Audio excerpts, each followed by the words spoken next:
Dementia Researcher with a blog and a rating.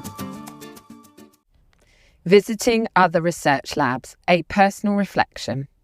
One of my most favourite things to do is to visit another research lab and just spend time there.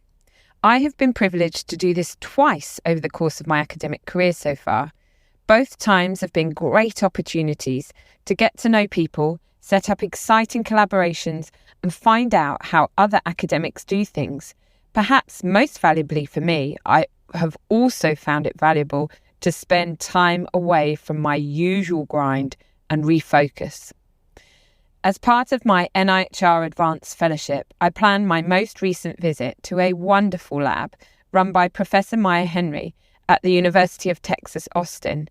Professor Henry is a speech and language researcher with whom I've built a strong relationship over the last few years and who is a mentor on my fellowship. She has been doing research on speech and language interventions for primary progressive aphasia for some time and was the first to present speech and language intervention research at the International Society of Fronto-temporal Dementia Conference, a very important and biomedically focused conference.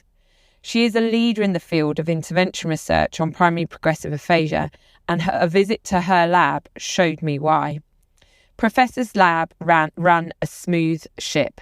They comprise a combination of researchers, students, and speech and language therapists, or pathologists as they're known in America, who work for the lab as a lab manager, as well as doing therapy on the intervention studies.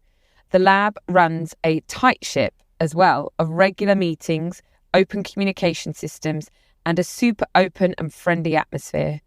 They collaborate with several other labs, and they have excellent systems in place for doing so. Much of my time was spent observing their current studies underway and discussing ideas, data, and doing research with them. It was super inspiring, and I felt incredibly valued as a collaborator.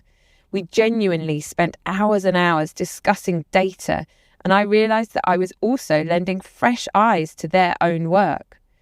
I learnt so much, and it's really rather difficult to condense it all into this paragraph, but I picked up both small hints and big tips.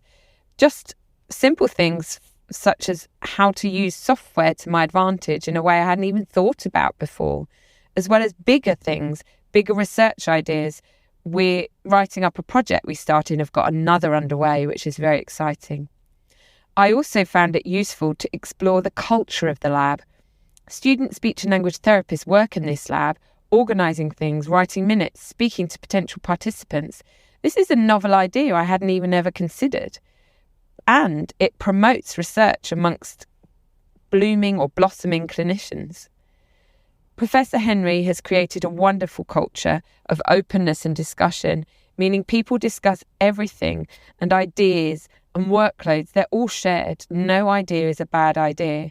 The lab grows great researchers. Given I have a family, I'm always filled with some anxiety when planning an overseas work trip. Leaving them is a juggle, but leaving them for nearly a month was a huge wrench.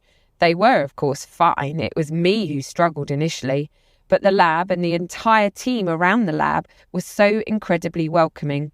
Before I arrived, they were already emailing me to help me find accommodation and set up a schedule of events and find out what I wanted to do while I was there. The schedule of events was not simply work-focused.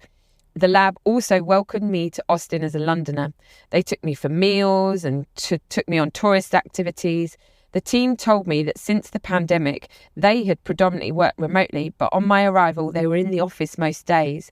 We went kayaking on the local river at sunset. We went hiking in the mountains. We went to a concert and comedy, and we had heaps and heaps of actually really awesome food together, ranging from tacos, chips and queso dip.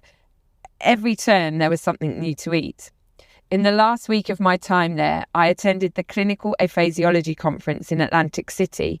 Professor Henry happened to be running the conference. She was the conference chair and suggested I submit an abstract. It's one of the really big American language and communication conferences for clinical and academic speech and language therapists or pathologists. It was a wonderful opportunity to spread my wings, spread the net, make new connections and establish new links. I've linked up with several people with whom I plan to meet and plan some future collaborations. I was also able to share my work with them, and I've had several really exciting discussions about my research. So this trip gave me the opportunity to take stock, cease the daily grind, and get on with some of my writing as well, actually. If you are ever in doubt, don't be. Visiting another lab is a precious work holiday. I highly recommend it. Thank you for listening. Join the Dementia Research bloggers and share your own views.